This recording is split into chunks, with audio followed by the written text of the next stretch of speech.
Fala galera, sejam bem-vindos ao podcast da Elsamar. E nós decidimos começar esse trabalho aqui e eu tenho o privilégio de inaugurar esse novo momento, de inaugurar esse novo tempo com um dos pastores que é, para mim, uma das maiores referências, junto com o meu pai, inclusive, a maior referência de homem de Deus, de pastorzão mesmo, de empreendedor na área espiritual. E eu estou aqui com o pastor Elismar Veiga, amigo de 30 anos. É verdade. Muitos anos, muita caminhada. A gente era vizinho de parede. Então, para entrar na casa dele, eu sempre conto essa história, né? Era só a janela. Era só a janela. Batia na janela, ele abria, a gente pulava. Viu? O pastor Elismar está aqui com a gente, inaugurando esse novo tempo. Ele é autor do livro Pai, assim na terra como no céu, que é um livro que está mudando vidas, mudando gerações. Ele vai falar daqui a pouco um pouquinho sobre ele. E aí eu queria começar, pastorzão, que você desse um alô aí para a turma. Maravilha, gente. Que bom estar aqui com vocês, que bom estar nesse ambiente aqui da Elsamar, mas é um ambiente sem fronteiras, um ambiente que você pode estar em qualquer canto do mundo. Pastor Kleber, felicidade de estar aqui, felicidade de ver como Deus tem feito você crescer. Amém. Lhe conheci praticamente um adolescente, né? Não é que a gente seja velho, mas eu era um jovem, você um adolescente, e desde aquela época eu vi muita fome de Deus em você, muito talento, muitas ferramentas à disposição do Espírito Santo, e é bom ver como Deus tem usado isso através das décadas, e eu sei que esse é um tempo novo, e esse Glória tempo novo, Deus preparou você para decolar, eu tenho certeza disso. Amém, que bênção. Olha só, gente, eu queria que você falasse um pouquinho, pastor, um pouquinho da sua história, porque você foi um dos pastores mais novos do Brasil. Eu não sei se teve algum pastor mais novo que você, consagrado mais novo que você. Então eu queria que você contasse um pouquinho desse momento, desse começo de caminhada, né?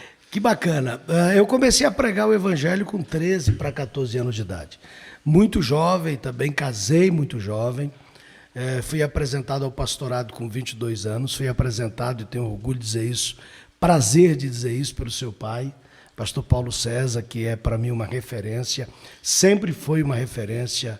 Tivemos o privilégio de trabalhar juntos, não é? Então a jornada ministerial começou muito cedo.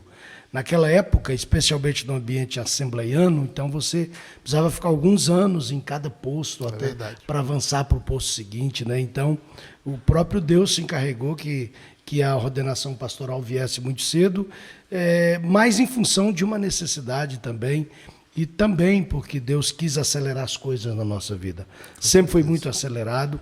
O túnel do aceleramento chegou cedo para vocês. Exato, né? O túnel do aceleramento. O túnel do aceleramento é uma linguagem que a gente usa a partir de uma visão que Deus deu para a pastora Cirlei, em que ela via anjos passando pessoas por um túnel de aceleramento.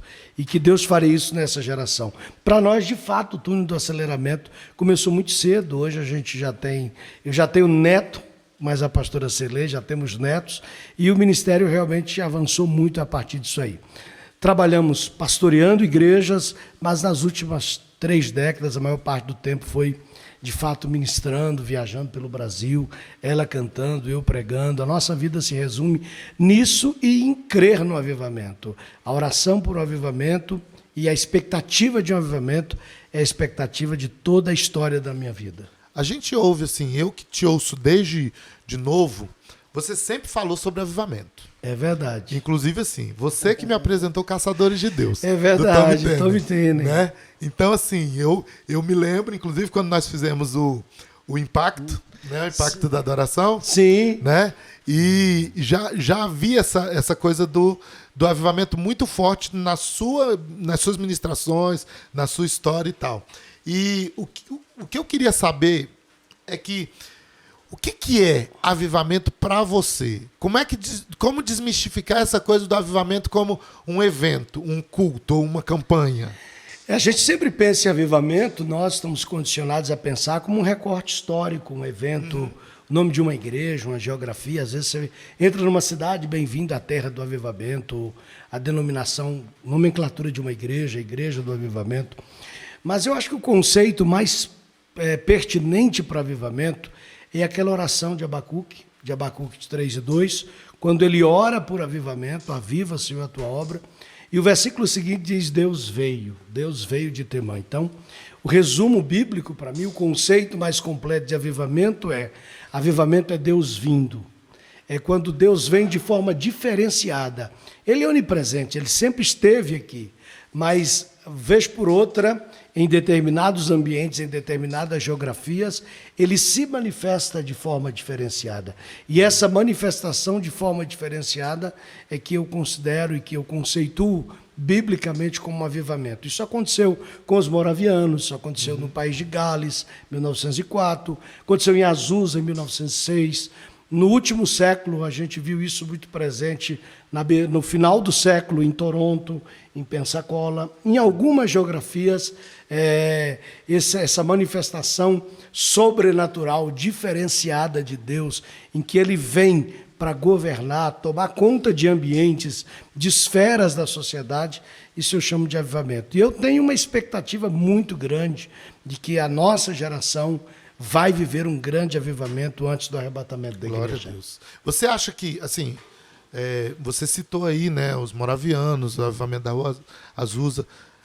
Você acha que o Brasil já viveu, principalmente pensando século XX, século XXI, você acha que o Brasil já viveu um movimento, um mover de Deus diferenciado de avivamento? Ou você acha que a gente carece disso? Nós carecemos disso.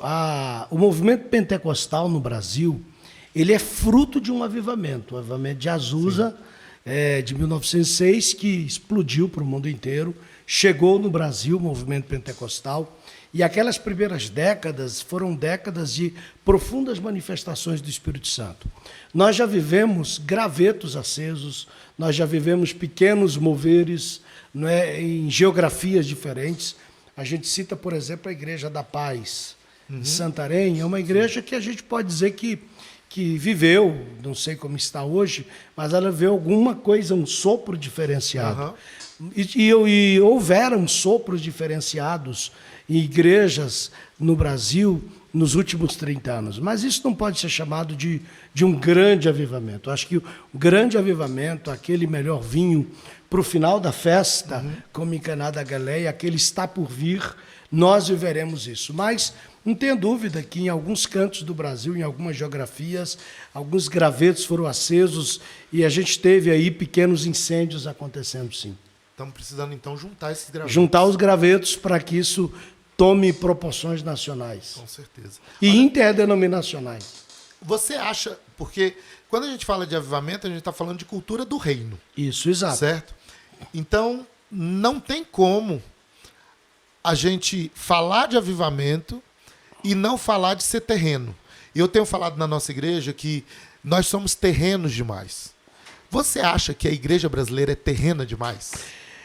Avivamento, pastor Kleber, é a mensagem da Bíblia inteira. A Bíblia toda é a cultura do céu sendo estabelecida na terra. Então, desde o haja luz, é a cultura do céu na terra, o sopro no boneco é a cultura do céu na terra, a arca é a cultura do céu na terra. Então, a visão de Deus é sempre trazendo a cultura do céu para a terra. Mas a nossa cultura nem sempre é essa. E, de fato, nós nos tornamos os pés muito firmados na terra, mas a cabeça muito pouca na eternidade. Com o passar do tempo, nós nos tornamos, para ser sincero, nós assumimos uma posição de quem habita em Canaã. Proprietários, nós queremos ser os colonizadores da terra e a gente vai perdendo a essência da eternidade dentro de nós. Isso era muito presente, essa essência da eternidade, do tempo em que a vida não era fácil para os cristãos. No Brasil, houve uma época que os cristãos eram perseguidos, chamados de bíblias, né? Crentes eram uma pessoa discriminadas, mas a gente foi assumindo posições na sociedade que hoje não. Se diminuiu o número de conversões, se aumentou o número de adesões, e a igreja assimilou muito uma cultura da terra. Parece que a gente quer morar aqui, a gente quer ficar aqui, Mas o morar aqui não é problema, desde se a gente quisesse morar aqui vivendo a cultura da eternidade. Tomar espaço, então, atrapalhou. Sim, claro, não tenha dúvida. E, infelizmente, hoje a gente tem muito isso. A igreja brasileira perdeu a essência da eternidade. E boa parte das suas programações é melhorar a vida aqui da terra. É tornar Canaã um lugar mais agradável e confortável do mundo. Mas nós não somos daqui. A nossa identidade não é daqui. A gente está aqui como, segundo o apóstolo Pedro, peregrinos e forasteiros. Isso implica sair da zona de conforto. Toda vez que você se acomoda na sua zona de conforto, você vai perdendo a sua verdadeira identidade. Com certeza. E é interessante, assim, eu não tenho como não entrar no livro, né? Sim, porque claro. o livro, gente, esse livro ele me impactou de uma forma tão grande, você não tem ideia. Eu comecei a ler esse livro de férias, num clube, em Caldas Novas, com a família, e de repente eu tô lendo o livro e aí eu olho para o lado e tá o povo me olhando porque eu tô chorando e lendo o livro, me derramando e tal, e pagando mau mico, né? E aí, uma coisa que eu sempre tive o desejo de dialogar com autores dos livros que eu leio. Então, o meu sonho, cara, é sentar assim com o John Piper, com o Lucado, com o Subirá, né? E com o Tommy Tenney, que me impactou muito até hoje. É verdade. Então, assim, é a primeira vez que eu estou tendo a oportunidade de poder dialogar com o autor de um livro que está se tornando referência, assim, para mim, para minha condução. Deus, E aí tem um capítulo no livro, no Pai Assim na Terra como no Céu, que ele mexeu demais comigo, que é quando você fala de Icabode. Quando você fala da saída da arca, né? A arca vai lá para a cidade dos filisteus e eles continuam os rituais sem a arca. Como é que isso mexe com você? Essa coisa de que a maioria das nossas igrejas são hoje igrejas que têm ritual sem presença. Deixa eu falar uma coisa sobre o livro Pai Assim na Terra como no Céu, que eu deixo bem claro, eu não tenho mérito nesse livro. Esse livro, às vezes eu leio e eu fico olhando dizendo, eu não escrevi isso. A minha mente não conseguiria produzir isso. Então esse livro foi uma revelação de Deus. Só tem uma pessoa que merece todo o mérito, é o Espírito Santo. Ele é o autor desse livro. Eu fui apenas alguém que ele usou para pôr umas ideias na hora e a gente sente transformar. isso, viu, Elismar? Amém. A gente sente isso a cada página do livro. A cada página do livro a gente sente essa presença forte do Espírito Santo. Eu escrevi alguns textos assim, chorando. Eu escrevi alguns textos que eu tinha que parar, porque o que Deus dava naquele momento que eu estava escrevendo. Eu dizia, gente, isso não é possível, não é humano. Nenhuma mente humana produziria isso, por mais capacitada que fosse quanto mais a minha. Mas quando você fala sobre Icabode, essa revelação ela é muito forte, porque quando o Icabode nasceu, a arca tinha sido levada. E ele é filho de sacerdote, ele é neto de sumo sacerdote, e ele representa uma geração que a estrutura vai continuar funcionando. Depois de Siló foi para Nob, depois para Gibeon, o tabernáculo não parou de funcionar, só a arca que foi tomada, só a presença que foi tomada. E a gente sempre achou que a arca era um objeto do tabernáculo. Então a arca era o utensílio do tabernáculo, mas na verdade não é. É o tabernáculo que foi projetado para a arca, não é a arca que foi projetada para o tabernáculo. Isso é forte. E isso muda toda a perspectiva. Quando você entende... E aí Davi percebeu isso, porque quando ele trouxe a arca, ele fez um tabernáculo em volta dela, mesmo que o tabernáculo antigo estivesse funcionando em Gibeon. Então, Icabode é uma geração de sacerdotes que aprenderam a manter a estrutura funcionando longe da arca. Mas o pior de tudo é que a arca só ficou 7 meses com os filisteus. Ela logo foi devolvida para os betsemitas e depois para a casa de Abinadab. E a casa de Abinadab estava a poucos quilômetros de onde o tabernáculo estava funcionando. Olha só. Não precisava guerrear por ela, não precisava derramar sangue por ela. Era só buscar. Era só buscar. Só que de tanto acostumar, montar uma estrutura e manter uma estrutura funcionando sem a presença, trazer a presença agora ia danificar a estrutura. E ainda tem uma questão aí.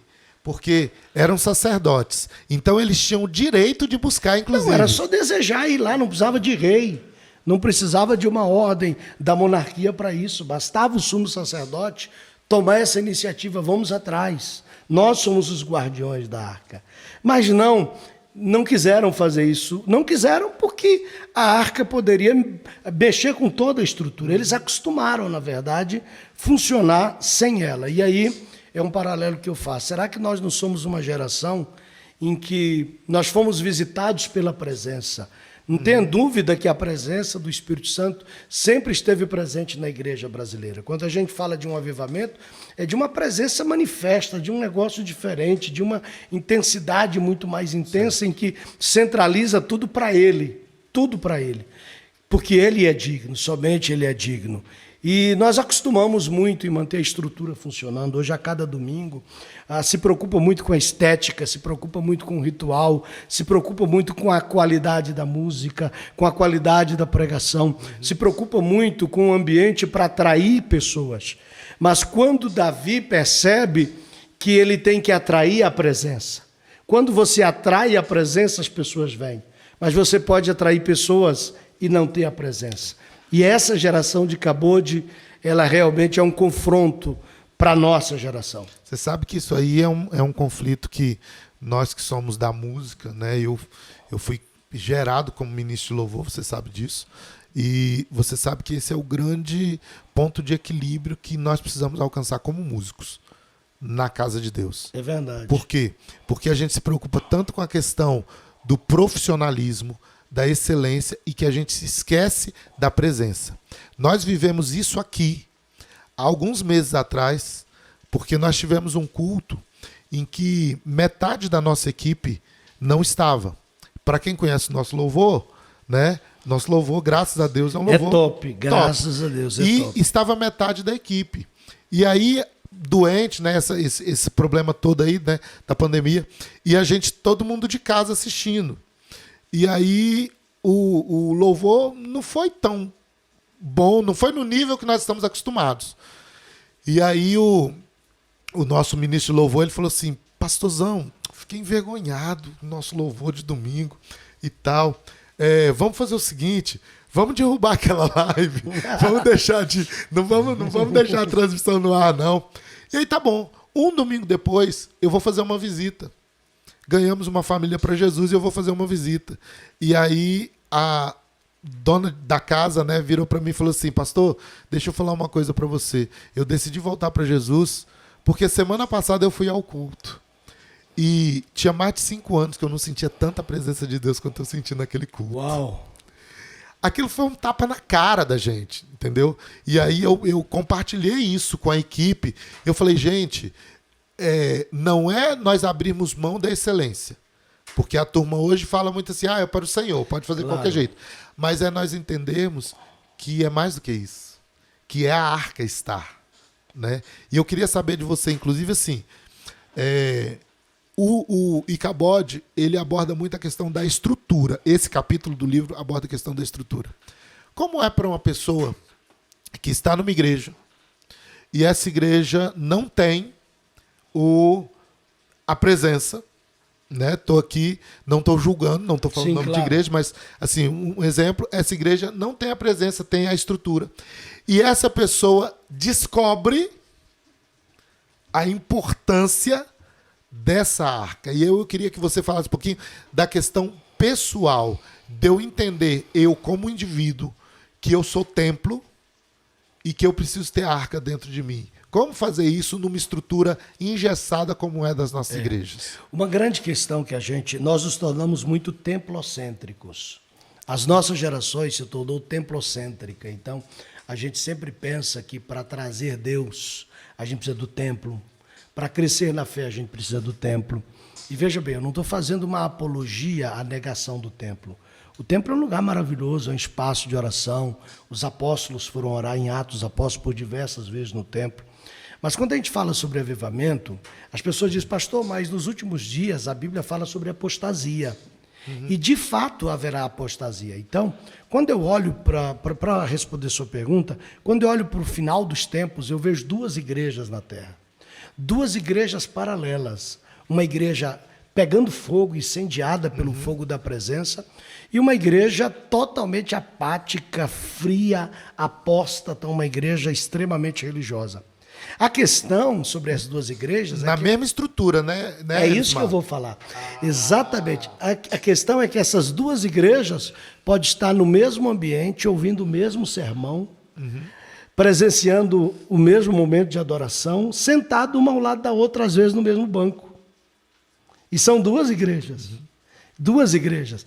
Então, você pode estar num ambiente frio e você ser uma pessoa extremamente aquecida, assim como você pode ser num ambiente incendiado e ser um cristão vazio e apóstata. Então, isso é perfeitamente possível. Então, agora, não pode ser frustrante. Não é exatamente. É você entender que você carrega a presença. Você não vai para o templo em busca da presença, você carrega a presença. A arca, ela tem que estar dentro de você. E por estar dentro de você, ela vai incendiar, ela vai alcançar o ambiente geográfico que você está. Sim. A geografia que você está vai ser impactado pela presença de Deus na sua vida. Mas você não sai de casa para dizer, eu estou indo me encontrar com Deus. Não. Eu estou indo, junto com os meus irmãos, adorarmos a um Deus que já mora dentro de mim. Eu não vou encontrar com Ele, Ele já vai comigo. O culto não terminou quando o pastor disse amém.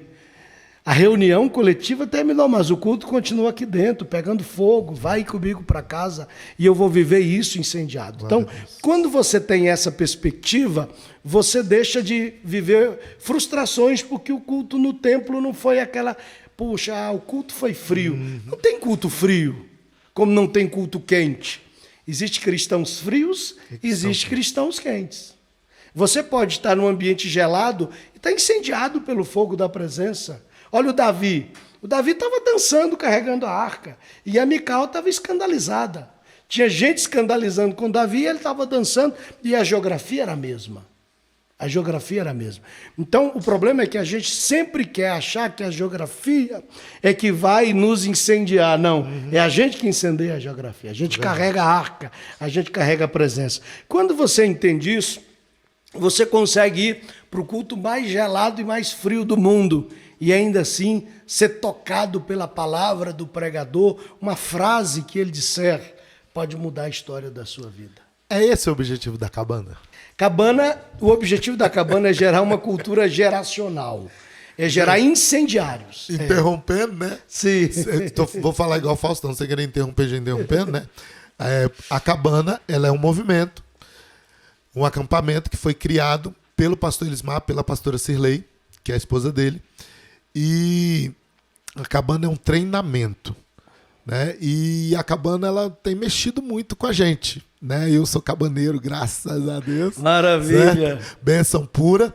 E assim, antes de eu continuar te instigando nessa questão da cabana aí, fala um pouquinho o que é a cabana. Explica pra galera o que é a cabana. Bacana. A cabana é um programa intensivo de treinamento para pastores, líderes, jovens vocacionados, cristãos maduros na fé.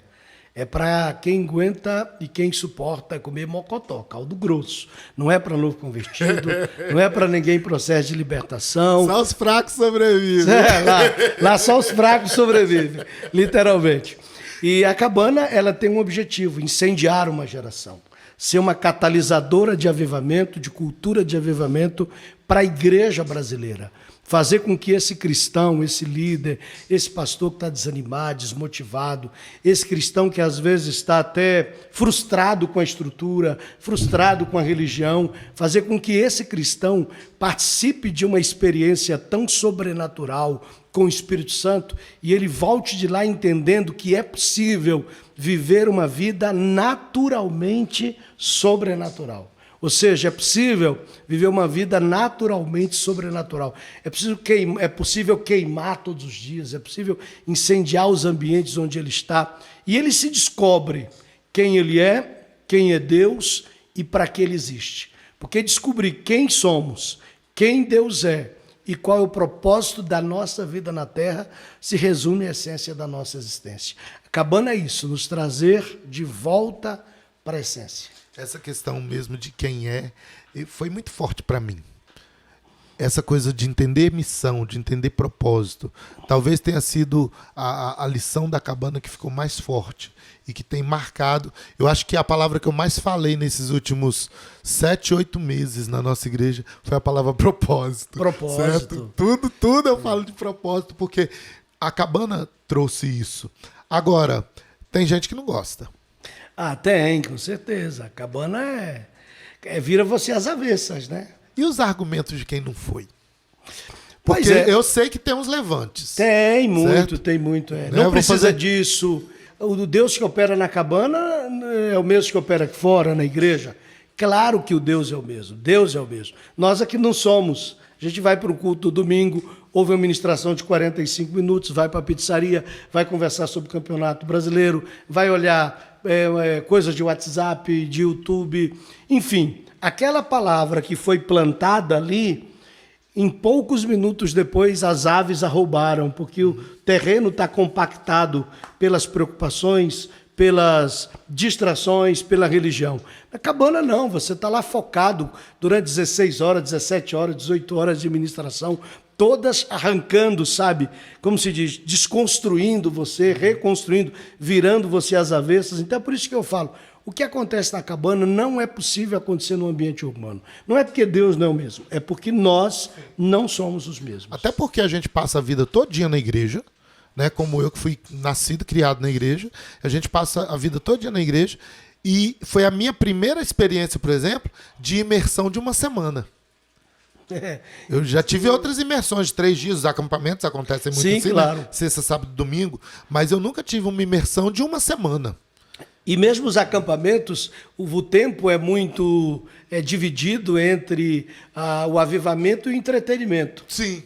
não é? Até pra gente conseguir levar pro avivamento. Você tem que Aí a gente tem oferecer que negociar, né? o entretenimento. E na cabana não. Na cabana você vai pensando é só avivamento. Não tem entretenimento, você vai para a zona de confronto. Por isso que a cabana ela tem um público-alvo. É para você que está frustrado, que diz, eu não quero só isso. Eu sei que tem mais, eu sei que Deus tem muito mais e eu não consigo viver muito mais. Então você é a pessoa certa. É o público da cabana. Então eu não tenho que me frustrar quando minhas ovelhas não querem ir pra Nem cabana. um pouco. Até Porque eu olho, porque assim, eu tava lá na cabana e aí, em determinado momento, eu comecei a fazer uma lista. Assim, quem fulano você precisa quer- vir, fulano precisa vir, Beltrano precisa vir. Mas você sabe que elas precisam vir, mas enquanto elas não perceberem, não tiver a percepção de que elas precisam vir, não adianta você insistir que elas não vão e não devem ir. Agora, a coisa fantástica é o seguinte, você quer gerar sede no coração de alguém, beba água com a boca bem gostosa perto dela. Eita. E aí ela vai dizer, uau, eu quero isso. Então aí você começa a perceber, você volta da cabana, começa a incendiar a sua igreja, os cultos mudam, porque você é o pastor, então os cultos mudam, o relógio cai, o Espírito começa a se manifestar de forma muito diferenciada. Você nem precisa chamar ninguém para ir, as pessoas vão dizer, pastor, quando é que é a próxima cabana? Bacana demais. E olha só, a cabana pretende ser uma igreja? Eu estou fazendo uma pergunta aqui, cara, que as pessoas falam, não, é um novo movimento, certo? Isso vai Começa virar essa igreja. frescurada. Isso vai virar igreja. Gente, nunca passou pela nossa cabeça, pelo nosso coração. A cabana não é um projeto nosso, é um projeto de Deus, é um projeto que o Espírito nos deu como uma ferramenta para a igreja brasileira. Então, não teria nunca nenhum sentido transformar a cabana numa igreja, numa denominação. Não.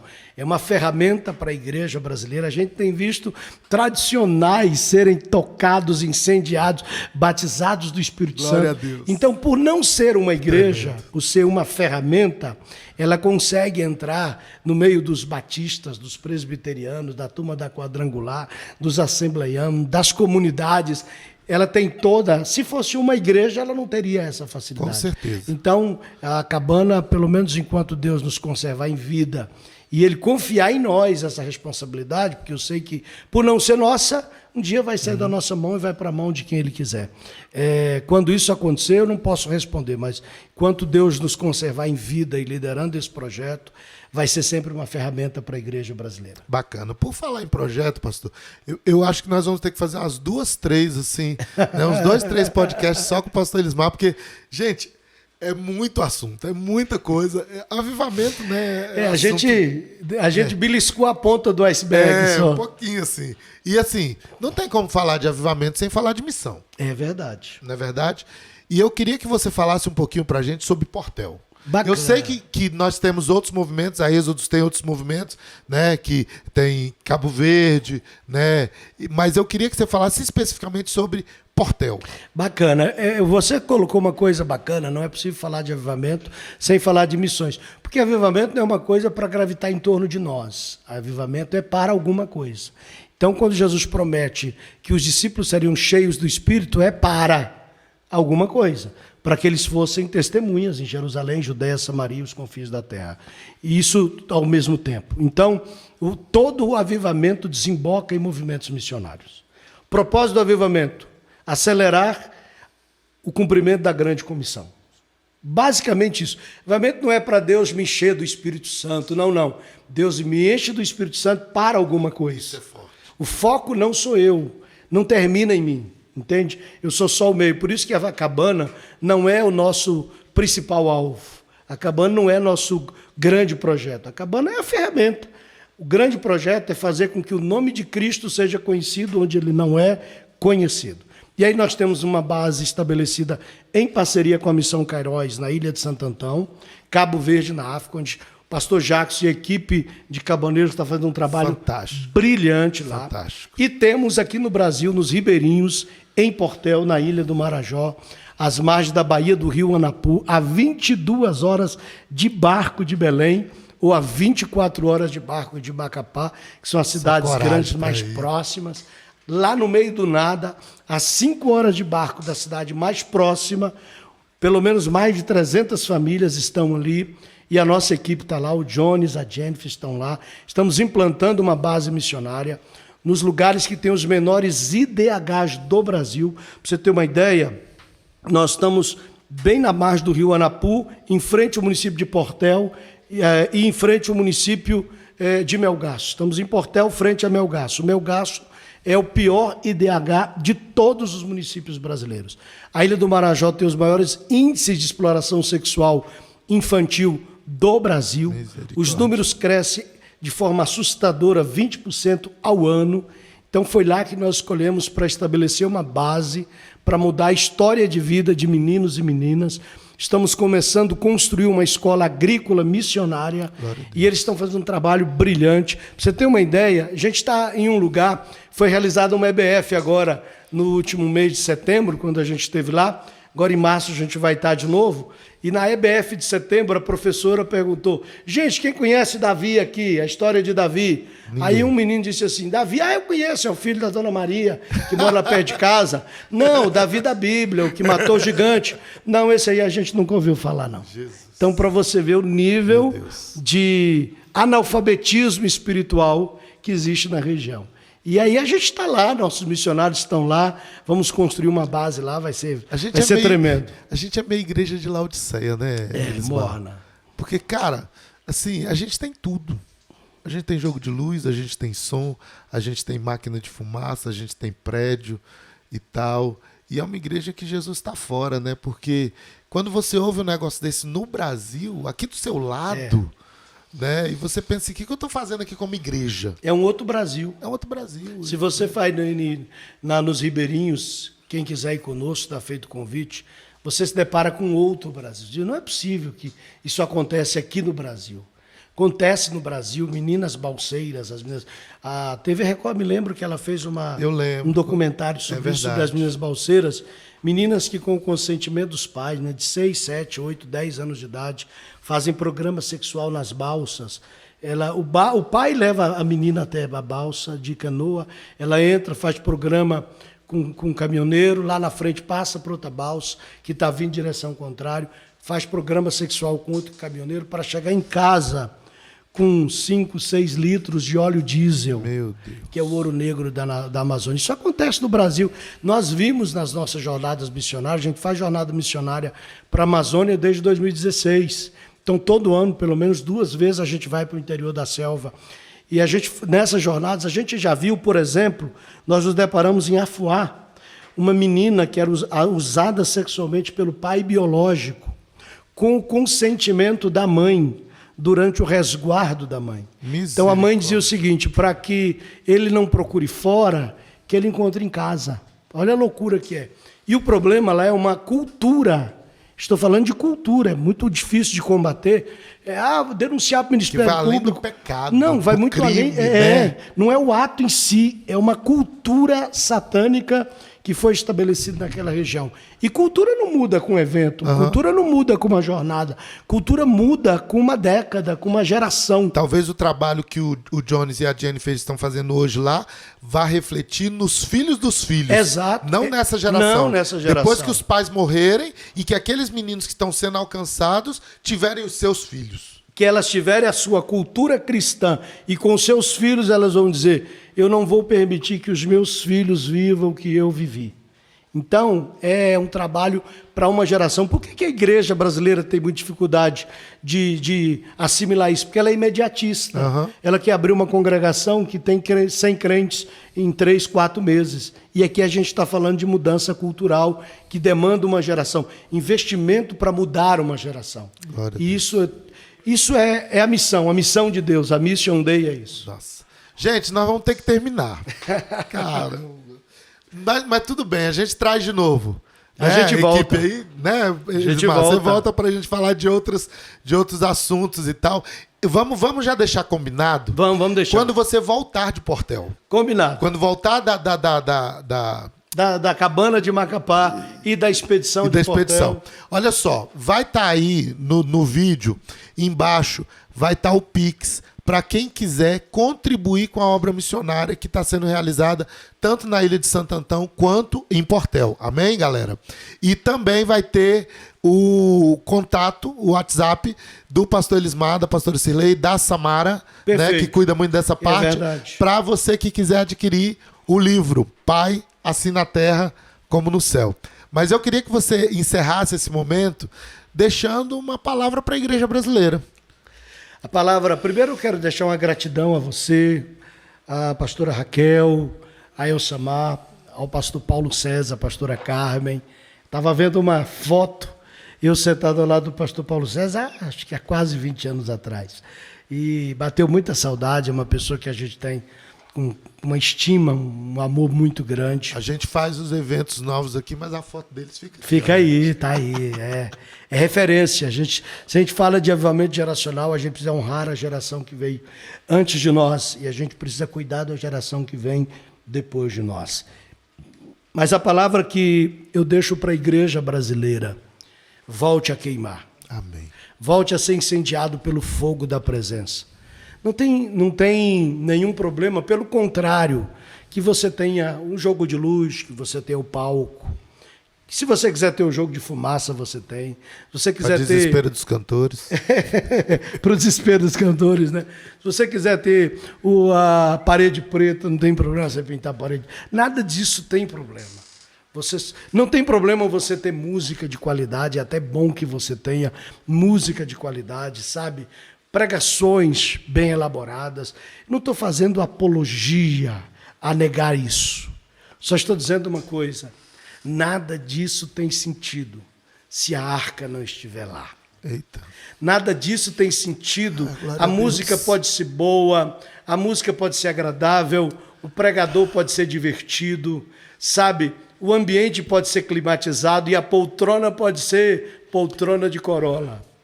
Mas se a presença não estiver lá, se a essência não estiver lá, de nada vale. Então, retorne, volte para a essência. Lembra de onde caiu, volte a queimar.